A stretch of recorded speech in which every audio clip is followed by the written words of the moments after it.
estrela, estrela, estrelado, brilhante. Estrela é um corpo celeste que tem si própria luz. Sol é uma estrela. Estrela mais grande no universo é o Y-Scuti, que é mais de 1000 vezes mais grande que o Sol. Ninguém que até conseguir conta quanto estrela tem no céu só com o olho. Cientistas estão falando, mas só na nossa galáxia tem entre 200 e 400 bilhões de estrelas. Mas no universo pode ter 500 bilhões de galáxias, e na cada galáxia pode ter bilhões de estrelas. Que ali crefla, mas pode ter 2 vezes 10 elevado a 23 estrelas no universo, que ali está dá 200 quintilhões de estrelas. Na imagem, nota hoje um homem que está jogando para o céu num dia de céu estrelado.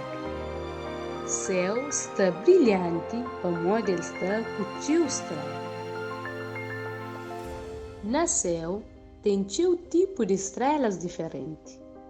Estrela que fica mais perto de Terra é Sol.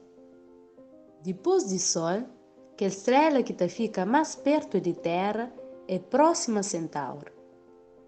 Próxima Centauri fica uns 4,2 anos-luz de distância.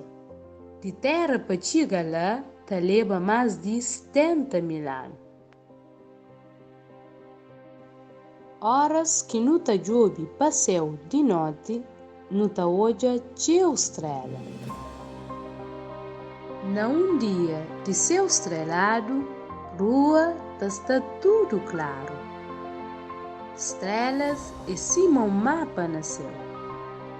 De hoje, pessoas usam estrelas para saber onde que está e para onde que estão que ir. Pergunta: quanto tipo de estrela que você conhece?